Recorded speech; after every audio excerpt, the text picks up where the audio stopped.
when we warped here to Dragon Roost Island on our way to Fire Mountain, you can actually hear the sound of a harp being played. You might be wondering what that's all about. Well, the mysteries will soon be discovered in this part. Hey, paisanos! This is ToonGamer23, and welcome back to Let's Play The Legend of Zelda: The Wind Waker! So, in the last part, we ascended Fire Mountain, the huge formerly active volcano, and we got the Power Bracelets, which are basically the equivalent of the silver and gold gauntlets from Ocarina of Time. So in a nutshell, Link can now bench press 100 times his own weight. And that's not all. If you look in the bottom right, you can see an orange rupee in the place of the blue rupee. So that means we got the biggest wallet of the game. We can hold up to 5,000 rupees. 5 grand is our maximum. Alright, so now we have the means to enter Headstone Island. And we can probably warp back to Outsets and sail east back there. Alright, so yeah, homeward bound once again. Alright, so yeah, that one playing the harp will be revealed.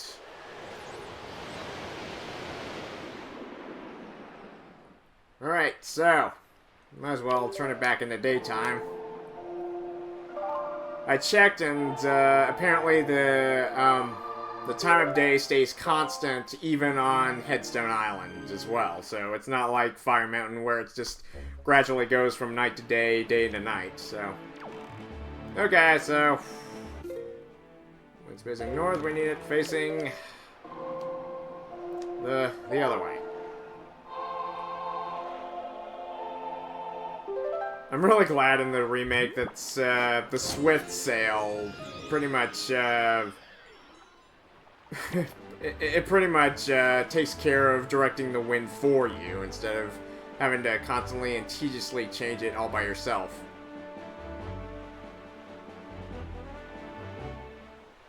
Alright, so once again we end up on the sandy shores of Headstone Island. Alright, so yeah, with that huge-ass stone head just sitting there in disapproval.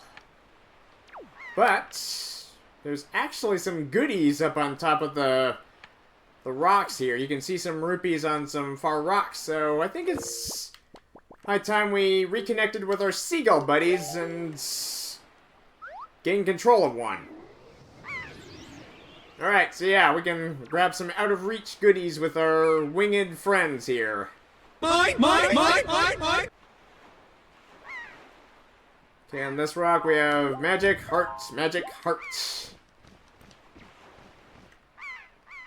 Powers of magic and love. And here's a rupee. Might as well grab these right here. I don't know if we can die fast enough, but I think I missed one back there. Missed 2 of them. Okay, so every penny helps in our quest.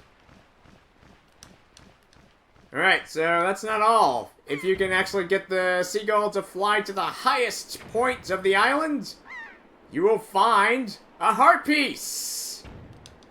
Alright, so first things first, let's grab all the other loot. Or anything else, because I've got a feeling the instant we go back down...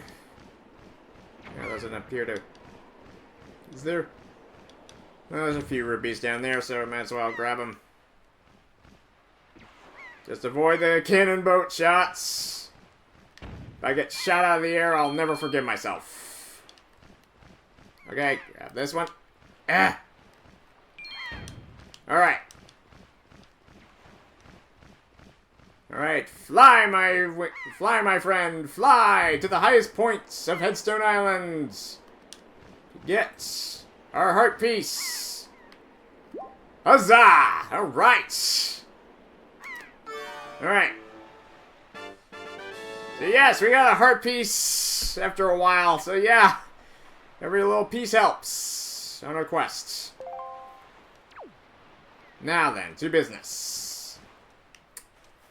Alright, so yeah, just like with the Stonehead back in the volcano, this one doesn't stand a chance. Mostly, just having funny visions of the Eastern Island head from Night at the Museum just going, "Dum Dum, you give me gum gum."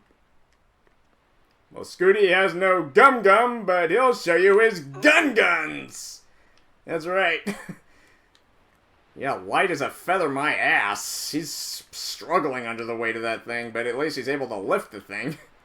That cannot be good for his teeny tiny spine, but yeah. Scooty will show you his guns and toss you and turn you into crumbs. See you later, dum-dum. Yeah, I guess we will see you later. Because there's apparently a couple more Stoneheads waiting. Yeah, Scooty is a kind of a dum-dum, honestly. No offense. Okay, well, what's this? We've got 6 markings on this stone tablet. There appear to be markings that indicate specific directions. Alright, so just the same as always, whenever we see these markings, it's Wind Waker time, baby! Okay, our first 6x4 time. Down, down, center, right, left, center. Okay, so let's do this one. Oh, dang it. Down, down, center, right, left, center. Oh, oh, oh, oh, oh. Alright, so with that, we learned the Earth God's lyric. Sweet. Okay, so that's our first major song that's going to help us in the following 2 temples. Okay. So with that, the Triforce emblem glows, and appearing before Scooty is the ghost of a sage long past. The sage that belongs to a race sadly extinct at this point. With the choir somberly humming in the background. It's kind of sad, honestly. It's honestly tear-jerking. O great hero chosen by the Master Sword, my name is Laruto. So yes, this confirms it. The Zora tribe truly is extinct. And Laruto is basically the only remnant of said tribe in existence. In spirit form. I am a Zora sage. For an age I offered my prayers here in the Earth Temple, praying that the power to repel evil would ever remain within the Master Sword. But yet, unfortunately, due to Ganondorf's evil designs, the Master Sword you hold has lost this power. So I'm guessing that there was a sage before you that offered the prayers to the Hero of Time, with the Master Sword being in full power then. I imagine that would be the case. After his defeat at the hands of the Hero of Time, Ganondorf was sealed away, but not for all time. He was revived, and he returned to Hyrule in a red wrath. He attacked this temple and stole my soul, knowing that he had to remove the power contained in that enchanted blade. In order to return the power to repel evil to your sword, you must find another to take my steed in this temple and ask the gods for their assistance. You must find the one who carries on my bloodline, the one who holds this sacred instrument. A harp, eh? Nothing can stop the flow of time or the passing of generations, but the fate carried within my bloodline endures the ravages of all the years. It survives. Wow, those words really are truly enlightening. The song you just conducted is one which will open the eyes of the new sage and awaken within that sage the melody that will carry our prayers to the gods. The door that blocks your way will only open when the sage plays that song. Another detail I want to point out about this game is just the soundtrack. I mean, just listen to that somber music and just the harp that accompanies it. It just symbolizes something long forgotten, and yet it stays with you even to this day. It's like meeting an old friend that you never knew, honestly. And I guess in a sense, that makes sense, because the Zora tribe truly is long gone and forgotten. But Scooty meets the spirit of one of the sages that it so happens to be a Zora, and somehow he knows, even though he knows that that tribe existed, even though he's never seen them. Kind of. Alright, so... May the winds of fortune blow with you.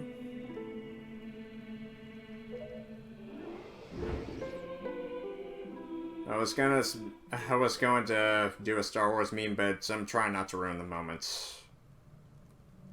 That truly is sad. That's that one of the races that you knew as when you played as the hero of time in Ocarina of Time truly is long gone. There's nothing you can do but move on. Okay, so we're looking for one with a harp. Now, she didn't really have it out front. She carried it on her back, but Medli, way back in Dragon Roost Cavern, way back in the Dragon Roost Cavern mission, our very first dungeon, carried a harp on her back that looked exactly like that harp that Laruto had. So yes, she must be the one. And you can actually have a picture of a crab in the Nintendo gallery. Yes, you heard me correct. So, no, wait a minute. His carapace is facing towards me. I want him facing to the camera. I learned that lesson the hard way at the end of the last part, even though that picture clearly was taken with the creature, with the subject facing towards me. Okay, so yeah, I want to make sure that this camera shot is golden. Alright, so if that doesn't please Carlo, well, there will be plenty of other opportunities. But there is one Rito tribe member coming up that must be taken at this point before we show this newfound tune to Medli. Alright, so Dragon Roost Island, here we come!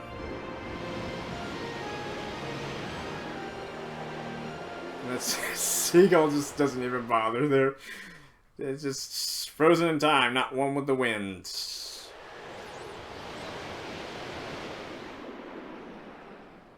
Alright, so. Oh. I think I hear something. That's right. So you might remember during our travels with the charts that one of them resembled Dragon Roost Island. And we're here, so might as well grab it. So we might as well take out our trusty claw and salvage away. Alright, treasure ahoy! Right off the coast of Dragon Roost Island, honestly. Alright, we got it! Got something good. Alright, more booty for Scooty. Alright, what is it? What is it? What is it? Another silver! Okay, so yeah. Speaking of silvers, you might remember that there was one silver... there was one treasure chest that we saved right on the cliffs of Dragon Roost. Okay, so So we either had two options. We could have gotten it way earlier in the game with the power of a seagull, but we've got a hero's bow and only 9 hours remaining. I definitely need to drop by a beetle or somewhere else. Fire away! And it blasts a series of bombs in the cliff, revealing a chest. What's inside? What's inside? Another silver! Okay, we're rolling in dough now. Alright, so what do we got here? Yeah, look straight up, you'll find just the boulder with the chest. Okay, so. Hello, who do we have here? Seems like he's the only human person on Dragon Roost. Listen, man, you're not one of the native islanders, are you? So what if I am? What of it?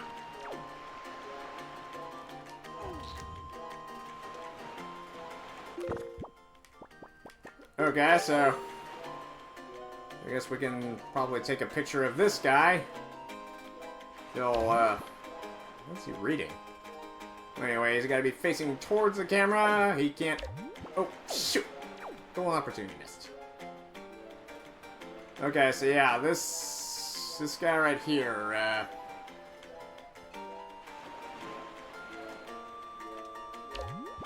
So yeah, okay, good.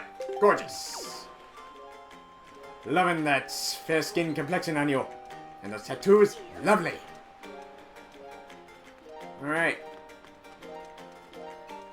Yeah, you can hear that harp strumming away. Medli's close. We can hear her. We can feel her. We can sense her presence.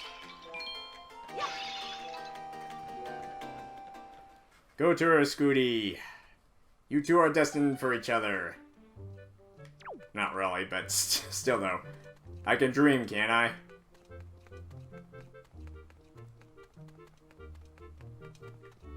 And honestly, this guy right here wanted gold feather for her. Yeah, way earlier. So yeah, now that we've got plenty of wallet space, let's go ahead and give it to him. Hey! That's what my girlfriend wants! A golden feather! So how many of those do you have? Yeah, well, when you get 20 of those, would you let me have them? I know she only wanted one, but if I give my girl 20 of them, I'll be loving life. Yeah, she'll definitely want to bang you after that. Sorry.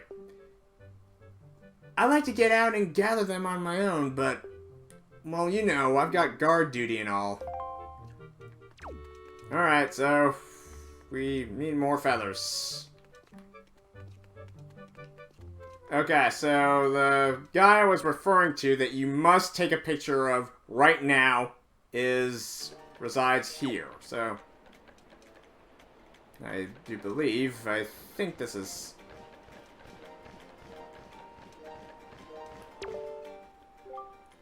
You can hear that song coming from up on the cliff, can't you?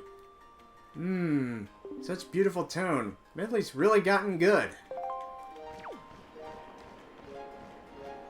Okay, so this guy... Well, let's scrapple over and we can take a zoomed-in shot from across the way, so... Yeah. Yeah, it feels like yesterday when we saw those Dragon Roost Cavern grapple hooks. Good times. Okay, so our subject is right across the way. Okay, so... Alright, so... Smile real pretty now. Okay, so this is Kagoli. I do believe that's what his name is. So yeah. Yeah, fingers crossed Carlo takes this. If not, I'll probably begin the part again. Alright.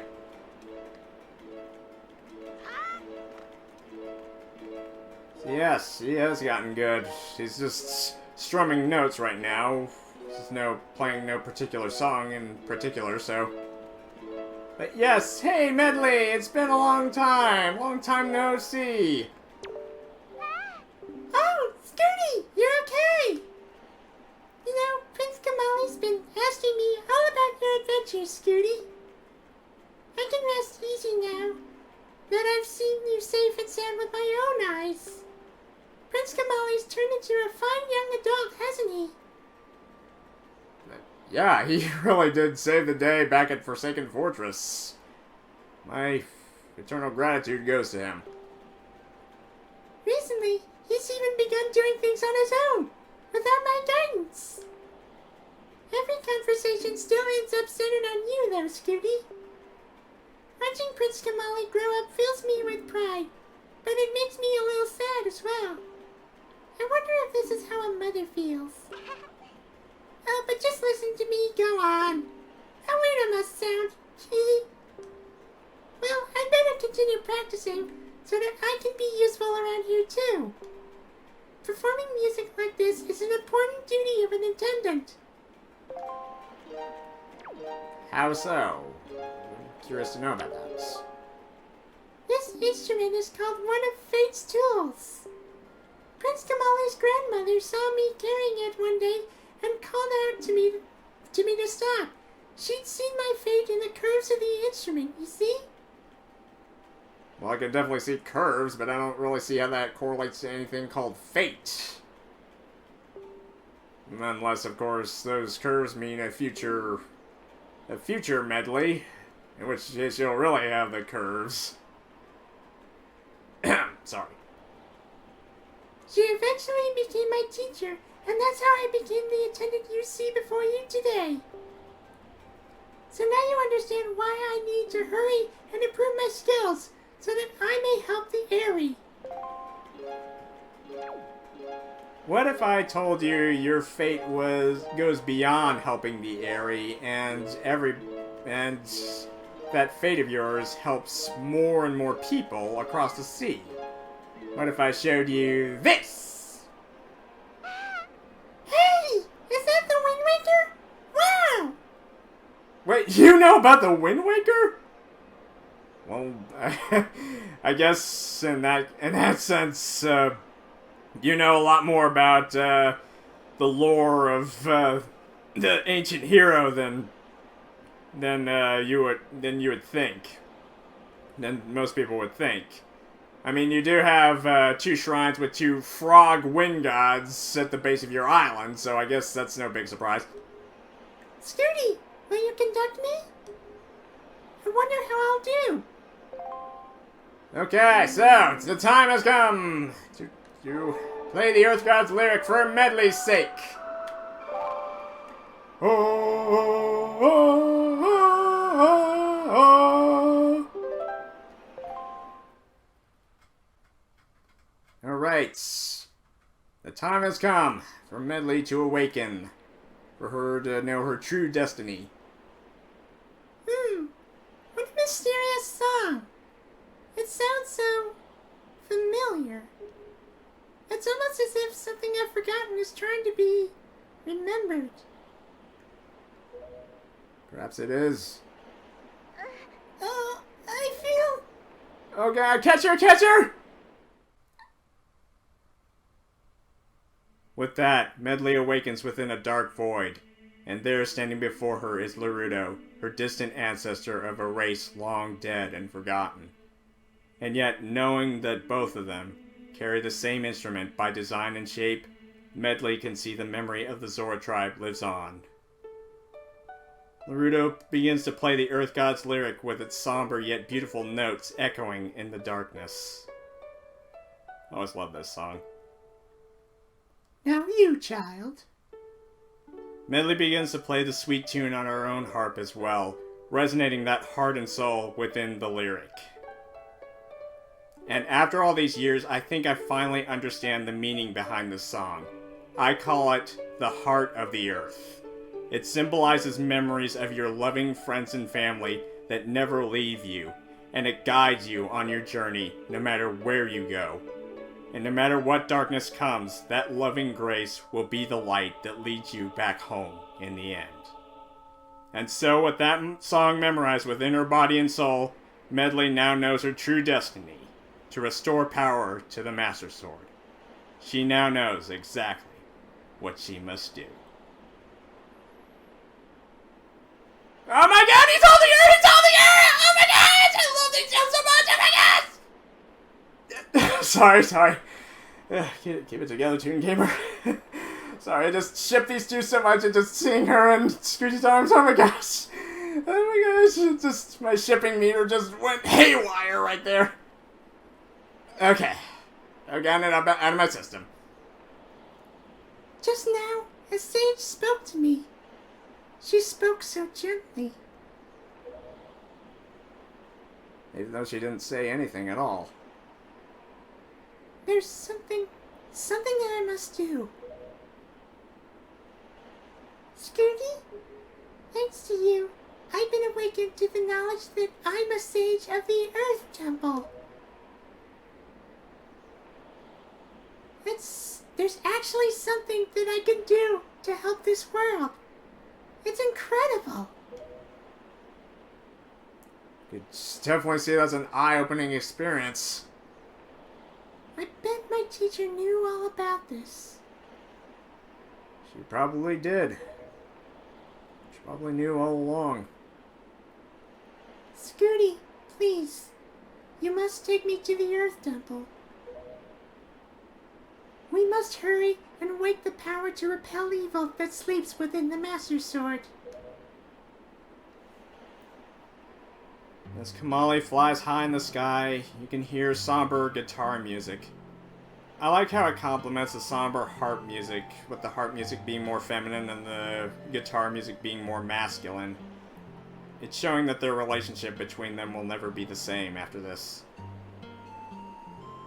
Let's go, now. Quickly and quietly. It's time for Medli to truly let go of Kamali and start a new chapter of her life. Oh, Kamali, I just want him to remember me as a simple attendant.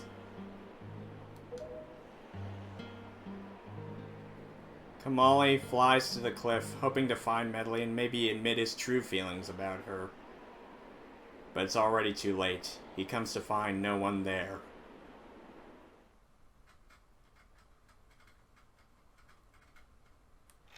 How sad and tragic.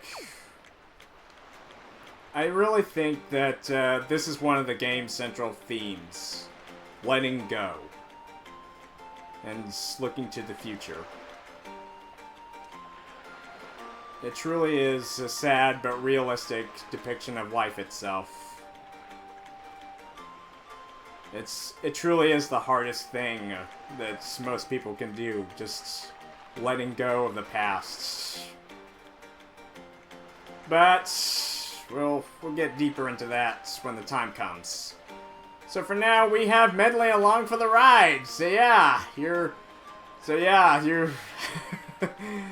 guess the Toon Link Medli shippers are going crazy right now with just them in the same boat, literally. And I'm pretty sure the king doesn't seem to mind it either. But anyway. Now, before we go to the Earth Temple, we've got a couple of extra errands we can run.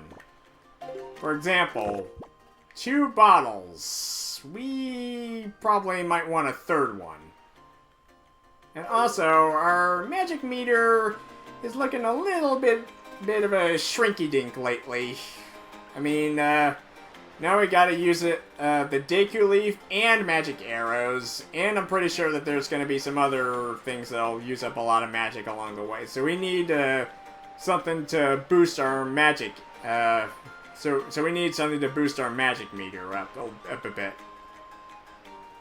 Okay, so our goal is set, but we're gonna take a little break from our main adventure in the next part to run a few errands along the way. So now that Medli knows her destiny, the time has come for the Earth Temple. Well, almost. So anyway, we'll continue in the next part. So thank you guys for watching. Please subscribe, and if you would leave a comment and or like, that would be most appreciated. Until next time on The Legend of Zelda, The Wind Waker, this is ToonGamer23, signing out. And fingers crossed that Carla will take this one of Kogoli, because, like I said before, the points... At this point, he's basically just on a permanent vacation. No one knows where he went.